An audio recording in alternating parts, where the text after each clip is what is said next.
Good evening again from New York. Every American president having used some variation of the phrase to declare that our union is strong, but at the conclusion of President Barack Obama's first official State of the Union address at the end of his first year in office, exactly how strong is it? With more questions tonight about the strength of the president's resolve to carry through on the policies he campaigned on and tried to accomplish in his first year, especially health care reform. The president tonight reaffirming his desire to pass health care legislation without presenting any game plan for getting it done, not mentioning it till 32 minutes in, other than mentioning the putting of the burden of passing a bill on Congress. I didn't choose to tackle this issue to get some legislative victory under my belt. And by now, it should be fairly obvious that I didn't take on health care because it was good politics. Here's what I ask Congress, though. Don't walk away from reform. Not now. Not when we are so close. Let us find a way to come together and finish the job for the American people. In fact, accomplishing his entire domestic agenda, seeming to require, according to the president, a desire by Congress to want to change. This on a night in which the Senate Majority Leader could be seen yawning, and Republicans, for the most part, sat on their hands as the president proposed imposing a fee on banks that handed out big bonuses after American taxpayers had bailed those banks out. But what frustrates the American people is a Washington where every day is election day. We can't wage a perpetual campaign where the only goal is to see who can get the most embarrassing headlines about the other side. A belief that if you lose, I win. Neither party should delay or obstruct every single bill just because they can. President asking for another change in tone when it comes to any discussion of American national security, a topic that took up a good chunk of the latter part of tonight's speech. I know that all of us love this country. All of us are committed to its defense. So let's put aside the schoolyard taunts about who's tough. Let's reject the false choice between protecting our people and upholding our values. Let's leave behind the fear and division and do what it takes to defend our nation and forge a more hopeful future for America and for the world. Among those seated with the First Lady in the visitors' gallery, a woman from Pennsylvania who met the president when he toured a jobs training site that had gotten stimulus money, and a man from Arizona whose company received $99 million from the stimulus and used it to create at least 50 permanent clean energy jobs. Tonight, the president calling for, in effect, a second stimulus act in the form of a new jobs bill. Yet, as was leaked earlier this week, the president also calling for a 3-year discretionary domestic spending freeze. Starting in 2011, we are prepared to freeze government spending for 3 years.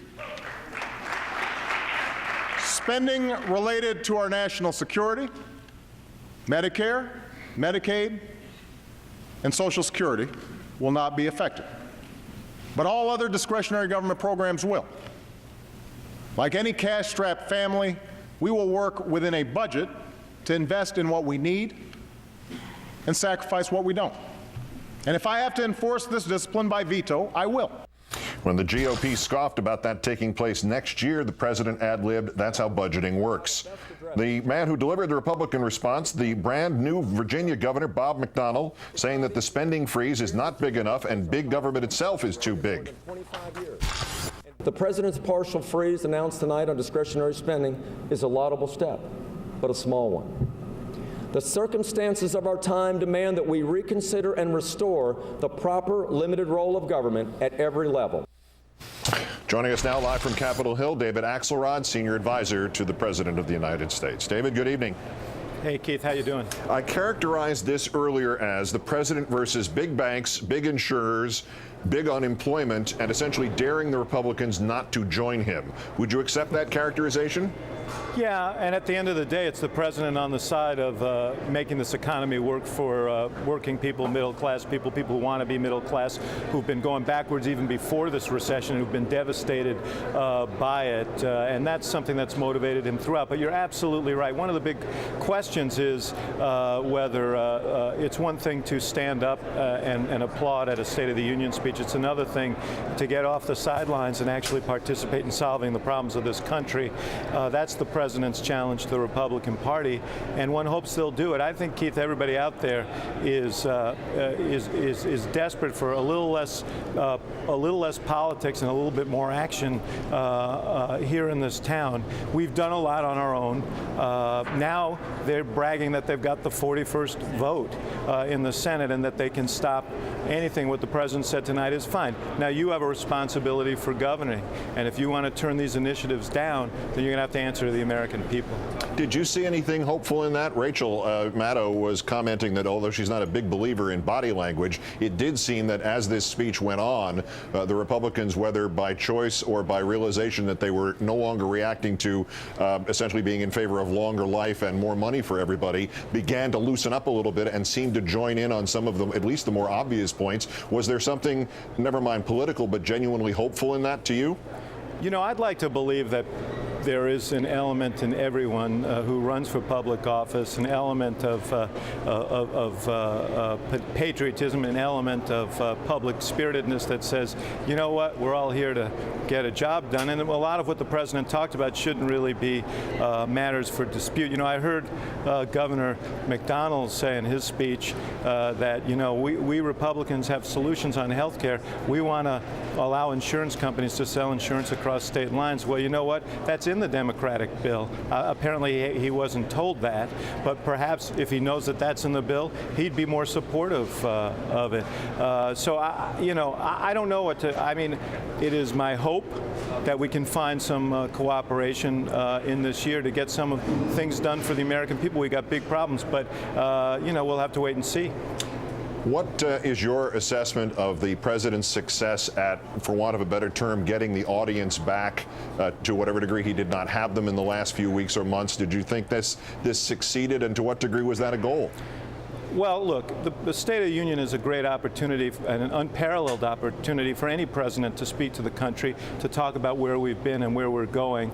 And the president took great advantage of that tonight. Now, I think people have a clear sense of what's motivating the things that he's doing, about where his priorities lie for the country. And I think they're very much the priorities of people across this country who want this economy to work better, obviously, and get people to work, but also to raise wages, to bring more security to the middle class. They want to see a change in the way Washington works, so that we push back on the special interests. We have less of this sort of obstructionism and more constructive, not always agreement. We're not always going to agree. As he said, look, there are different views here, and that's democracy.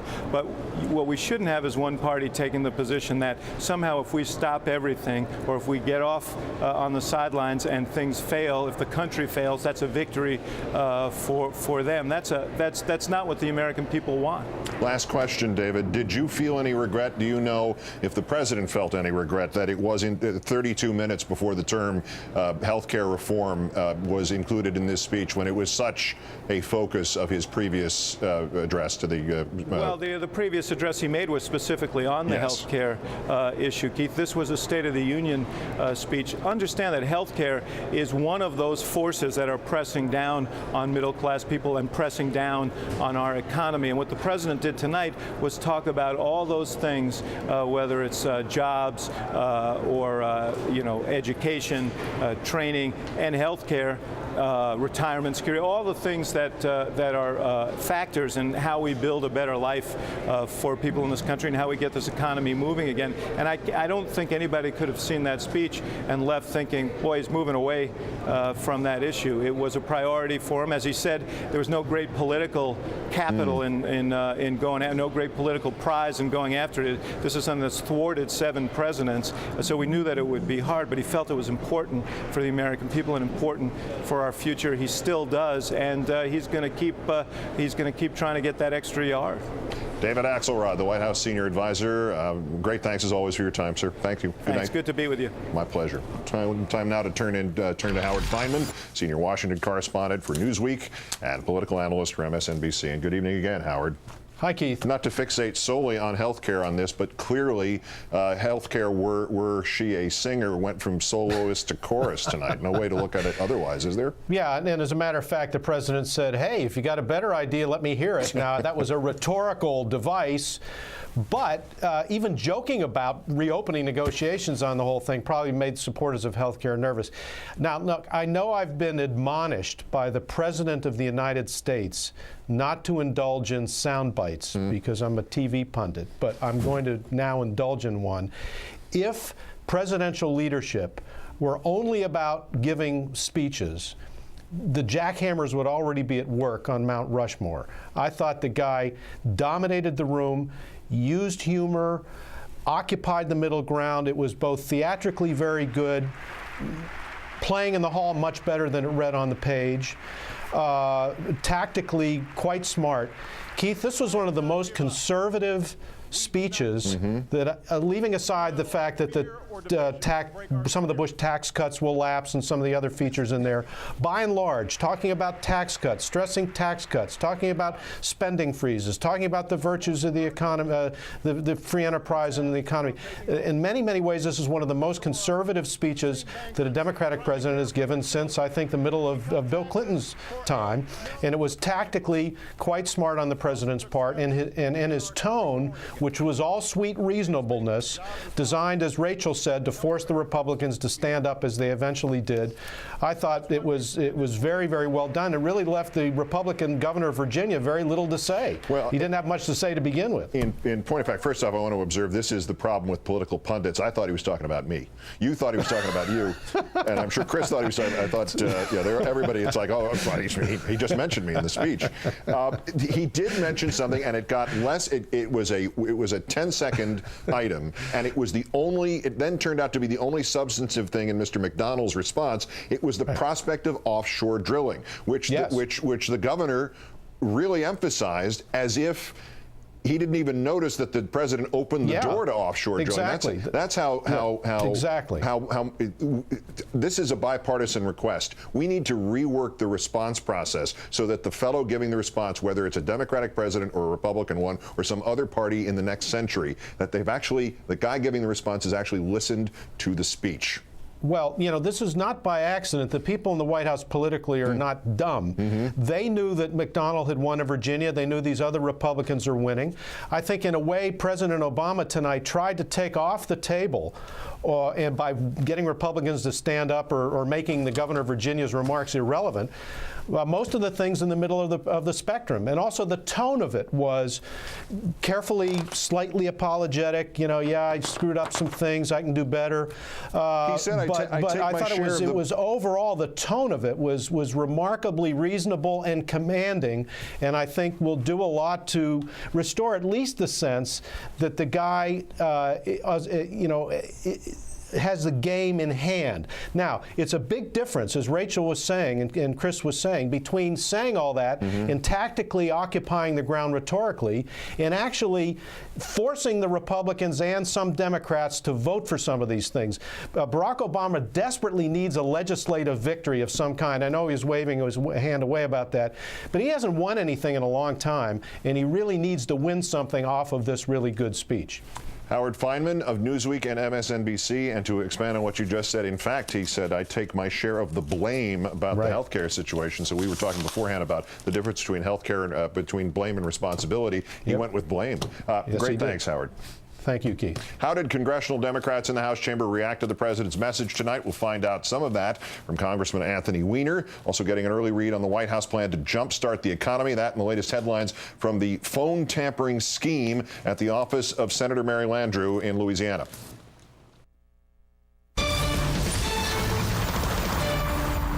We're joined now from Capitol Hill by a Representative Anthony Weiner, the Democrat of New York, in the wake of the President's State of the Union address.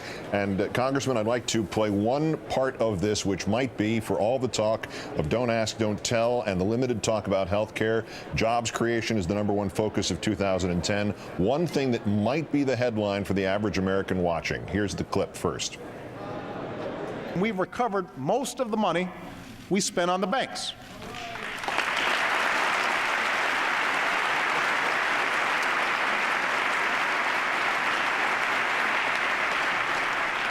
most but not all. To recover the rest, I've proposed a fee on the biggest banks. Now,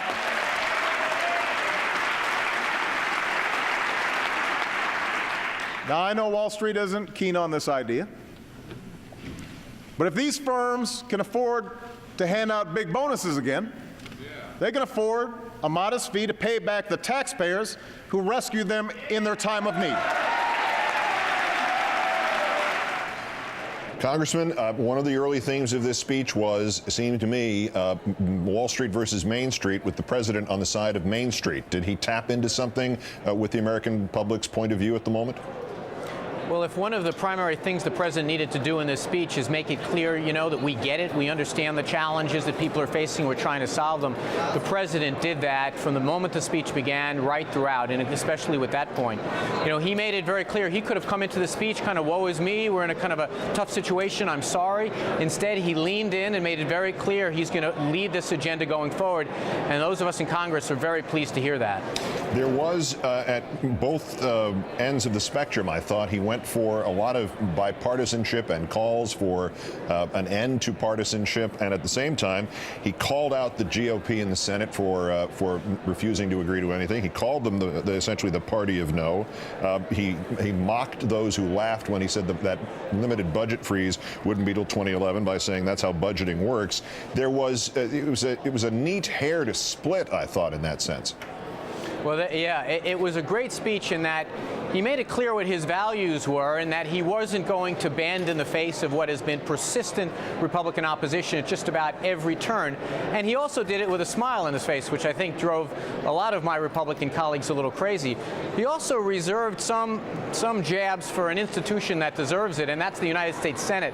I think 5 times he said the House has passed important initiatives, and boy, wouldn't it be great if the Senate went ahead and did that too. So he really did do an excellent job tonight. He did not abandon his principles, and yet 32 minutes of that speech went by before a phrase that you and I have discussed several times in the last few months was even mentioned: health care reform. How did you feel about how health care reform, as I just said to Howard Fineman, seemed to have gone from the soloist to a member of the chorus?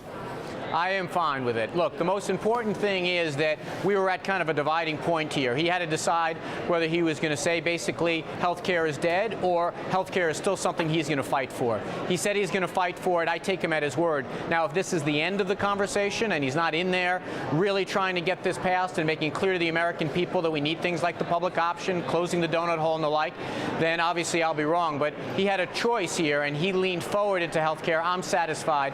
Now we're going to watch for the follow-up. What did you think of the Republican responses to all these outreaches? Less so, although he did ask, he said if anybody had a better idea than what's been proposed from either party, he'd be happy to hear it. That, I guess, counts as an outreach, and a lot of the other ones were much more specific to the Republicans. It did, in fact, seem like for the first few topics in which this concept was raised, the Republicans sat on their hands, but eventually he kind of, did he stare them down into finally getting up and applauding for a couple of things? Well, clearly the Republican talking points were not ready for him to read a list of 7 or 8 tax cuts that this Congress has done, because their first line was, boy, wouldn't it be great if he cut taxes, and they didn't know whether to applaud or to read from their talking points.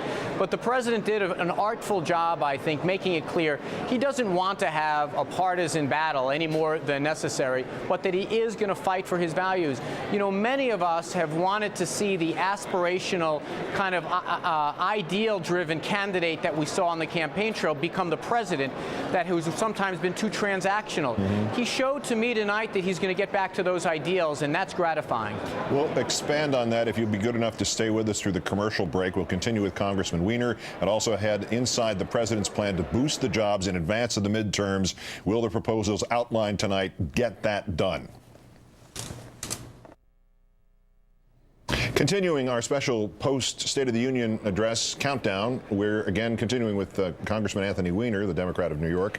The idea about jobs as the #1 goal, Congressman, in 2010. Saying small business is the generator of jobs, there's 3 questions about that. One, it kind of co-opted the Republican message from several months ago before the stimulus even began. Does it give them an opportunity to say, told you so, And more importantly, to the point, was the president specific enough about how to address the 10% unemployment?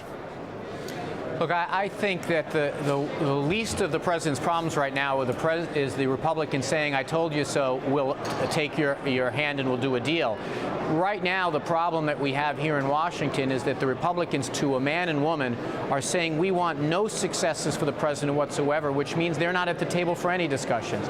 Is this going to answer every question? Of course not. But I can tell you that his initiatives today do resonate with average citizens who are wondering when those closed stores on their shopping strips or in their neighborhood mall are going to get reopened. I think he's got some plans that make some real sense. I think our expectations sometimes are American civic life that things are going to turn around instantly. We were losing about 700,000 jobs a month when President Bush left office. We're losing about 60,000 jobs a month now. It's not perfect, but it's certainly going in the right direction. Was it phrased correctly the way he went out and emphasized the brief history of the economic troubles of the last 8-9 years, how they have been building and what he inherited? Because if said wrong, that is exactly the kind of thing you said he did not do and needed to avoid tonight, which was to be woe is me about this. Do you think he threaded that needle? He hit the tone just right. I mean, let's face it, there has been an organized effort recently to ignore the world before January of 2009, to act as if the deficit, for example, was created by President Obama, the fiscal woes were created by President Obama. The president very artfully pointed out the bank bailout that my Republican friends criticized was proposed by a Republican administration. He did that very well. He did it for the most part, in good spirit, even a few times with a smile on his face. What's important, though, is he set the record straight for the American people who, with the deluge of misinformation, might have lost sight of those facts. One question, I don't know the last time that in a State of the Union or in any other function with the Supreme Court seated in front of him, any president of the United States has criticized what that Supreme Court just did. With the videotape we're looking at in the back rows and the left, Justice Alito is saying that's not true to the president's assessment of the possibility of big business taking over the elections, particularly foreign money coming in and influencing the elections. I thought it was timely, obviously timely, and of great concern to the American public. It's beginning to look like a map of a weather forecast here. We'll stop running it on the continuous loop. What did you think of the president criticizing the Supreme Court to its face? I guess that's the gist of the question. Well, it looked to me, I looked at Alito as well. I thought he was going to yell out, "You lie," or something like that, just in keeping with the spirit of the day. But I give the president a lot of credit. I don't recall ever hearing that, and he did do the necessary caveat, with all due respect, but directly saying to the Supreme Court what's needed to be said. That decision, while many Americans don't focus on it, it's not the kind of thing that enters their household every day, what the Supreme Court does, is going to have a remarkably corrosive effect in this town. And for the president to look down at those 9 members of the Supreme Court and say, "You messed up," I thought was another thing that reinforced the notion that this was a straight talk speech. Well, as you know better than I do, even in the world of politics, when something is said prefaced with the phrase "with all due respect," it often is followed by not all that great amount of respect, but I take your point. Congressman Anthony Weiner of New York, we appreciate your staying with us tonight. Thank you, Keith. As authorities try to unravel why a group of men wanted to tamper with Senator Mary Landrieu's phones, the connections to the perpetrators and local Republican candidates and the Tea Party now coming into focus. David Schuster joins us from New Orleans with the latest detail. More reaction to the President's State of the Union as well in the special live late night edition of Countdown.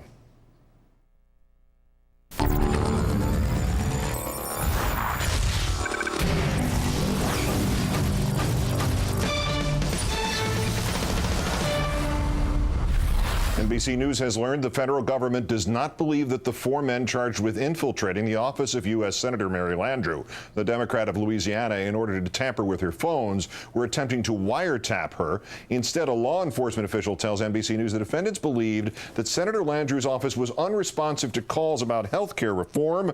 It wanted to see whether her staff responded to the loss of their phones by laughing it off or expressing concern about constituents being unable to reach them. and they were all willing to risk 10 years in jail to do so. Defendant James O'Keefe has already admitted to taping the events. New reports from unnamed officials today say that one of the two bogus phone repairmen wore a tiny hidden camera rigged into his hard hat. Co-defendant James Dye, arrested in a car down the street, had what sources reportedly describe as a listening device, but the defendants are not random pranksters from outside the right-wing mainstream. They are, in fact, cultivated, nurtured products of the same Republican establishment now desperately trying to disown them tonight. O'Keefe was on the payroll of conservative Andrew Breitbart, who denies any foreknowledge of this incident. O'Keefe spoke at one Tea Party rally, at least in St. Louis last year, and in 2006 and 2007, O'Keefe worked for the Right-Wing Leadership Institute, which says, quote, "The Leadership Institute does not analyze policy. It trains conservatives how to win." Led by conservative activist Morton Blackwell, an Institute group, Campus Reform, interviewed O'Keefe and his co-defendant Joseph Basil on January 14th and wrote, quote, "To protect their ongoing investigations, we can't say exactly when or where the interview was conducted." Basil attended Bush's 2005 inauguration, is a Facebook fan of the Tea Party Patriots group, and managed the successful 2006 campaign of now State Senator Bill Ingebrigtsen, Republican of Minnesota. Co-defendant Robert Flanagan, son of the acting U.S. attorney in Baton Rouge, works for the right-wing Pelican Institute, where O'Keefe spoke last week. Flanagan himself interned for Republican Congresswoman Mary Fallin, co-sponsor of the GOP resolution in the House that is to honor O'Keefe. Mr. Dye claims to have been an operations officer of a program at the Bush Pentagon, received a grant from the Phillips Foundation, which was itself started by the late Robert Novak, and kept going by right-wing publisher Alfred Regnery. He had a fellowship at the Foundation for the Defense of the Democracies, and its leadership council consists of Newt Gingrich, Robert McFarlane, Joe Lieberman, Bill Kristol. You get the idea. Reporting on this story for MSNBC is David Schuster, who anchors our dayside coverage at 10 a.m. and 3 p.m. every weekday and is back on his old beat, Scandal Watch, and reports for us tonight from New Orleans. Good evening, David. Good evening, Keith. So the indication at this point is we should not expect any further charges. Are the outlines of the crime complete in the prosecutors' minds at this point?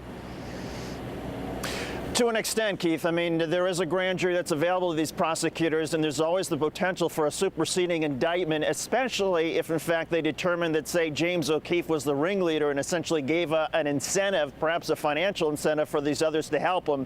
But assuming that the facts stay as they are now, the case is not going to change that much. But it's also important to point out, Keith, that the difference between a wiretap felony and a trespass felony, where you're essentially trespassing on the phones that are operated by the United States government, as the criminal complaint says, it's still a felony and it's still a very serious deal. The depths of this listening device that Stan Dye allegedly had, if this was not some kind of wiretap attempt, was there another explanation for what that phrase means, listening device? Yeah, that's been described as some sort of a communication, and whereby it was either a walkie-talkie or a cell phone in which he was in contact with James O'Keefe. While James O'Keefe and the other two were up on the 10th floor of the building and Bai was out in the truck, they were sort of having this conversation, this running conversation, or at least that Bai was monitoring what was going on upstairs. Again, the key information, Keith, is that Bai is apparently also cooperating with investigators, as are the rest, and the key for prosecutors is going to be, okay, never mind that they didn't have the necessary equipment to actually tap into the phones. Well, what exactly were they doing? And clearly, the fact that they've essentially acknowledged that they intended to go in the office, that gets to the key issue, Keith, and that is to prove that there's a crime, you have to prove intent. And just based on their admissions to investigators, it would seem that is in place. There's one late detail, and I don't know if you're aware of this, but the Associated Press moved a story about an hour and a half ago, and I just want to read this part of it because it dovetails into what NBC News reported earlier about this. The incident, referring to what happened on Monday in the senator's office, occurred a month after Landrieu announced her support for the Senate health care bill. As the vote neared, conservatives complained they were unable to register protests at her offices because their calls were referred to voicemail boxes that often were full. There's a statement then from one of Landrieu's spokespeople about the senator not trying to intentionally avoid phone calls related to health care or any other topic. Certain irony to this, isn't it, that a Democratic senator who was so recalcitrant on supporting health care, this may somehow dovetail into the bizarre rationale for these people who decided to come in and try to screw up her phone system? Well, and it certainly raises a deep question of judgment among these four. I mean, the idea that they would somehow try to shame Mary Landrieu's office staff here in Louisiana, where she spends most of her time back in Washington, shame them because somehow they're not picking up the phone as often as conservatives would like to hear the complaints. It's odd. It's even stranger when you consider, Keith, that again, they have demonstrated that they intended to go into this office. They intended to trespass on the phone system and somehow try to say, hey, they laughed when they realized that their phone wasn't working. Well, that's not what happened. They didn't get the result they wanted, and now they've got a felony charge hanging over them. And a prosecutor, Keith, who we are told, everybody who knows this guy says he's a no-nonsense guy, that is fairly humorless. We had an opportunity to talk to the office twice. They take this very seriously. They don't find any of this very amusing. By the way, a New York Times story, I believe it is, or perhaps it was the Los Angeles Times, the woman involved in the Acorn videos with Mr. O'Keefe has now issued a statement saying she sure hopes it's not true because she has the greatest possible respect for the law. So, Mr. O'Keefe, bus, Mr. O'Keefe. David Schuster reporting for us from New Orleans. Great, thanks. Have a good night. Thanks, Keith. To return to the subject of the State of the Union address, whether or not the president's plans to boost the economy are anything more than a symbolic gesture, we'll go through this into the economic details. And when Rachel joins you at the 1:45 mark of the hour, the view from the White House tonight from presidential senior advisor Valerie Jarrett. Update before we return to the subject of the State of the Union on the arrest of James O'Keefe in the offices of Senator Mary Landrieu on Monday. The Associated Press has moved this tantalizing blurb 4 days before James O'Keefe was charged in a plot to tamper with the office phones of Democratic Senator Mary Landrieu. The conservative activist promised his audience at a luncheon they would be hearing about a project he was working on in New Orleans. O'Keefe would not elaborate on the nature of his plans, according to people who heard his speech at the luncheon held by the conservative Pelican Institute last Thursday in New Orleans. If you've been following this story, you know the Pelican Institute is mere blocks away from the offices of Senator Landrieu that Mr. O'Keefe and his colleagues entered under suspicious and, in fact, dubious circumstances on Monday.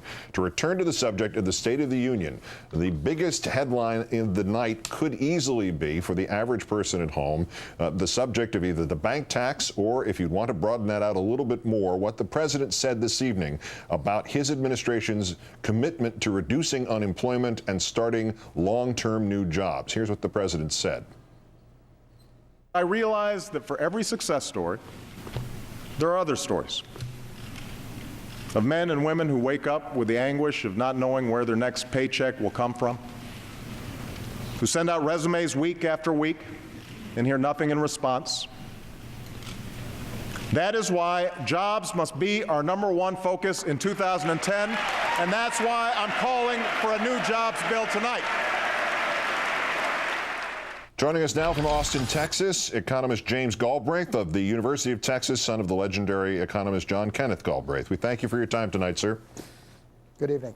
That focus on the creation of jobs as his first priority in 2010. What's your view of that in the president's point of view on this from your angle as an economist?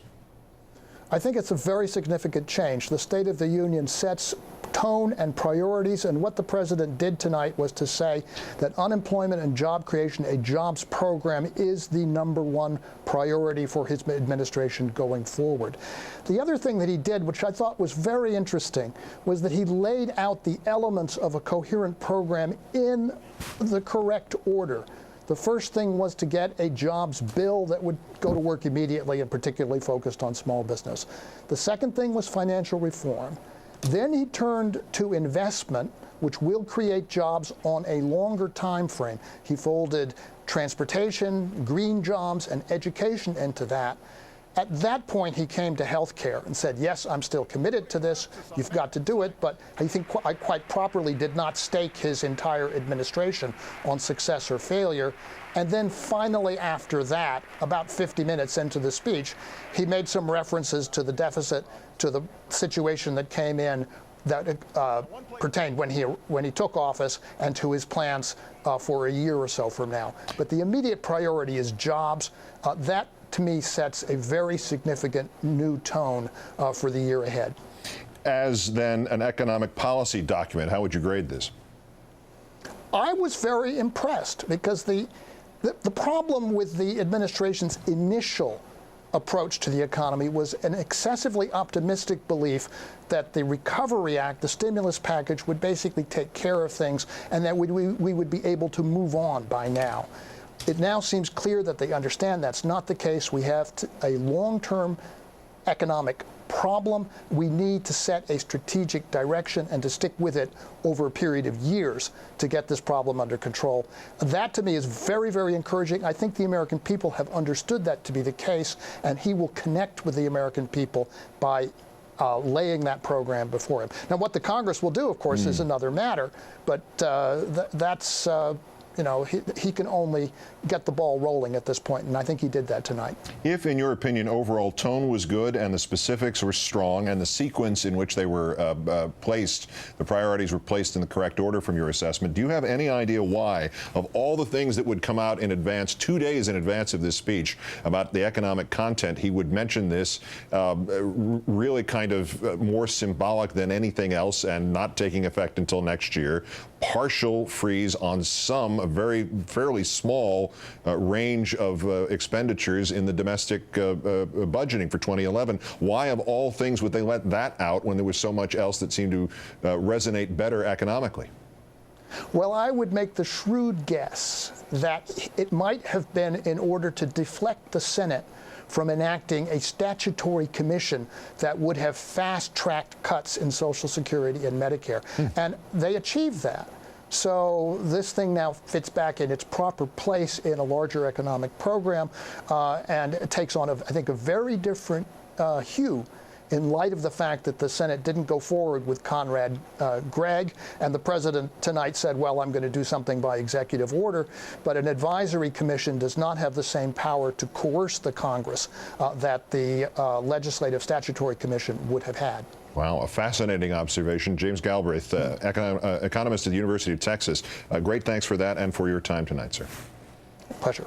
That President Obama was in a position to discuss the state of the economy in his first State of the Union address due entirely to the men and women who voted him into office, including the huge groundswell of support from the liberal base, the progressive reaction to his agenda tonight with Marcos Molitzis of Daily Kos, and yet another late-breaking development on the arrest of James O'Keefe and a denial that any attempt was made by he and his fellow perpetrators to even tamper with the phones of Senator Landrieu. Details next on Countdown. If you have been following our reporting on the story of the arrest Monday and disclosure yesterday of James O'Keefe and 3 others in the office of Senator Mary Landrieu of Louisiana, you will be aware perhaps that prosecution sources are indicating that they don't believe there was an attempt to tamper with the phones as much as there was an attempt to in some way stop the phones or make some sort of scenario develop in which they could mock Senator Landrieu's office for not being able to be responsive to callers who objected to her stance on health care, but to tamper with the phones. Those were the charges made against the senator. Mr. O'Keefe's attorney has now addressed this subject in the Wall Street Journal. Michael Madigan is quoted by that conservative newspaper as saying there was no bugging of telephones, no wiretapping, no trying to interfere with the phone system. We're cooperating with the U.S. Attorney's investigation and are confident that the true facts will come out. So O'Keefe's attorney, in fact, now denies that there was even interference with the phone system. There's also this nugget that the men have not entered pleas, all 4 scheduled to appear in federal court in New Orleans next on February 12th. That's the latest on that. Returning to the State of the Union now. We're joined by Marcos Molitzis of the Daily Kos. As promised, Marcos, thanks for waiting with us. We appreciate it. Good evening. So this speech tonight, there's been often criticism from even some of his strongest supporters that the president gets flowery and non-specific and rhetorical when specific action is called. Did you see that change in this speech tonight? Well, we had a little bit of both. We had his typical usual flowery rhetoric, which is not a bad thing. I'm not going to criticize that. But thankfully, we got more specifics. And when he got specific, I think the speech was very, very strong. I mean, he talked about great things, investing in clean energies. The student loan stuff was fantastic. Don't ask, don't tell. So I think we have a clear roadmap or where he wants to go this year, as opposed to just vague values talk, which, while it may sound great, it gives people very little to rally around. The other tone was, and sometimes it resonated with the people on the left side of the screen looking at it from that overhead shot from behind the president, and sometimes it didn't. The calls for bipartisanship, was that a highlight in your estimation? Not for mine. You know, the president talked about how we needed to get beyond cynicism, and but then he also admitted that part of that cynicism is the inability of the Democrats to use their majority to pass a significant part of their promises. And the reason they were unable to pass a lot of that is because of the refusal of the Republican Party to play ball. I mean, they were the party of no. They vote no on everything, and so healthcare debate is a perfect example where Democrats spent months trying to negotiate in good faith with Republicans who had no interest whatsoever in actually helping the Democrats pass anything of substance. Were you encouraged then to actually hear him call them? He didn't use the party of no, but he did say if all you're going to do is say no, this isn't going to work. And at the same time, on the subject of health care reform, he did say, I take my share of the blame for the fact that it had not passed heretofore. Was that kind of reality-based State of the Union address refreshing to you? Yeah, absolutely. I think it's an acknowledgement that those of us who have been critics of the approach weren't wrong, or we're not in a wrong for making those criticisms. I mean, we saw that they were stymieing the negotiations, that they were going nowhere, and I think that's an acknowledgement that maybe we had a point there, and maybe they need to change up their approach. Now, I think a lot of that talk about bipartisanship is really geared towards independents who like that kind of talk. I think it's fantastic to invite Republicans to the table to negotiate, but if it's obvious from the beginning that they're not negotiating in good faith, I don't think Democrats should waste a lot of time. They have majorities for a reason. They should use them. Marcos, did you get the sense by any stretch of the imagination that some of that bipartisanship was actually the President of the United States saying, picking out an easy to identify enemy, say big banks, and say we're going to go and now punish the big banks because nobody likes the big banks and everybody hated the bailout, and even though we had a part in both of those things coming to pass, we all hate them now, and I dare the Republicans not to follow me. There's that kind of bipartisanship in here as well? I'm all for that. And I think the president was also very effective in sort of using railing around the flag type rhetoric to essentially force Republicans to applaud along, saying, do we want to be second in the world in energy independence, in alternate fuels? I mean, do we want to be second to China and Europe? Of course, nobody wants to be second, especially in this country. So I thought that was actually very effective. I'd like to see more of that. I'd like to see more of the populist talk, the bank bashing. I think that's going to be gold electorally in 2010. We need to see more of that, too. Yeah, clearly that's it, right? The takeaway from last week in Massachusetts is not, oh, they elected a Republican, oh, Ted Kennedy's seat was lost, this, that, or the other thing. The takeaway from all of that was if there's one agreed upon thought throughout this country right now, it is Wall Street at the expense of Main Street. Whoever grabs that horse and rides it wins. Yeah, you know, we just had an election yesterday in Oregon where the voters passed a tax increase. I mean, you don't see that every day, especially Oregon, which has been a fairly anti-tax state. And one of the organizers of the effort to pass that tax increase said that he was shocked that in focus groups, one of the first questions people asked was, where do the banks stand on this? Because I want to be on the other side. People do not like the banks. Democrats tap into that. We may actually salvage something this year. Yeah, it would be a bit of a turn, but apparently at least the President of the United States can make that turn politically. We'll see if anybody else follows him. I'm sure the message is going out you damn well better. Marcos Malitsis of Daily Kos, always a pleasure. Great thanks for your time tonight. Anytime. Thank you very much. That's Countdown for this, the 2,463rd day since the previous president declared mission accomplished in Iraq. You heard the President of the United States say tonight that the combat troops will indeed be out by August. I'm Keith Olbermann. Good night and good luck. And now to discuss the State of the Union with the White House Senior Advisor Valerie Jarrett. Ladies and gentlemen, once again, here is Rachel Maddow. Good evening, Rachel. Good evening, Keith. Thank you very much. And thanks to you at home for staying with us.